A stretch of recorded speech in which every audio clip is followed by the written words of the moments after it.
სამართალდამცველებმა განსაკუთრებით დიდი რაოდენობით ნარკოტიკი ამოიღეს, რომელიც საქართველოში მეზობელი ქვეყნიდან შემოვიდა და მესამე სახელმწიფოში უნდა გასულიყო. უკანონო ტვირთის ღირებულება შავ ბაზარზე 30 მილიონ ლარამდეა. დაკავებული ბრალს არ აღიარებს. გამონძიება კი გრძელდება. გივი კუჭავაგი ამბობთ. მსხვილი საერთაშორისო ნარკოტრაფიკის საქმე გახსნილია, აღმოჩენილია 103 კილოგრამამდე ნარკოტიკული საშუალება მეტამფეტამინი. ერთ-ერთი ყველაზე მსხვილი ნარკოდანაშაულის ფაქტზე დაკავებულია გადამზიდავი კომპანიის დირექტორი, რომელმაც სატვირთოში კაუსტიკური სოდის ტომრებში დამალული მეტამფეტამინი შემოიტანა. ნარკოტიკული საშუალებებით დატვირთული ავტომობილის დანიშნულების წერტილი ბულგარეთი იყო, თუმცა ის სამართალდამცველებმა სასაზღვრო გამშვებ პუნქტ სადახლოზე დააკავეს. სატვირთო ავტომობილი, რომელიც დატვირთული იყო კაუსტიკური სოდით საქართველოში მეზობელი ქვეყნიდან შემოვიდა და მესამე ქვეყანაში უნდა გასულიყო.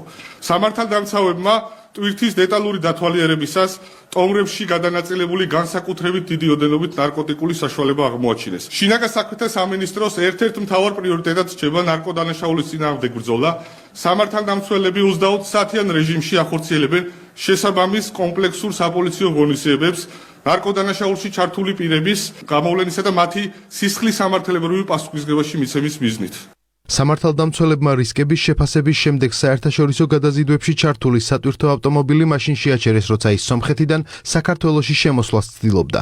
გადამოწმებისას აღმოჩნდა ნარკოტიკული საშუალება, რომელიც მისაბმელში კაუსტიკურ სოდასთან მიმსგავსებული ფხვნილის სახით წინასწარ დამზადებულ 6 ტომარაში იყო დამალული. ამოღებული მეტამფეტამინის ფასი შავ ბაზარზე 30 მილიონი ლარია. ავტოსატრანსპორტო საშუალება ბულგარეთის მიმართულებით აპირებდა გადაადგილებას. ნარკოტიკული საშუალება სატვირთო ავტომობილის მისაბმელ განყოფილებაში კაუსტიკური სოდის გრანულებს მიმსგავსებული სახით წინასწარ დამზადებულ ტომრებში იყო განთავსებული. შესაბამისი ინფორმაციის გადამოწმების დამუშავების საფუძველზე მოხდა სრული ტვირთის დეტალური დათვალიერება, რის შედეგადაც მაღალი სიზუსტის მქონე ნარკოანალიზატორებით შემოწმებისას გამოვლინდა 103 კილოგრამამდე მეტამფეტამინი. კომპანიის დაკავებული დირექტორი წარდგენილ ბრალს არ აღიარებს და დუმილის უფლებას იყენებს. ბრალის დამტკიცების შემთხვევაში მას 20 წლამდეან უვადო პატიმრობა ემუქრება. ამ ეტაპზე ბრალს არ ვაღიარებთ და ინარჩუნებს მისთვის დუმილით მინიჭებულ უფლებას. არაფერი ინფორმაცია მას არ ჰქონდა ამ ტვირთის შესახებ.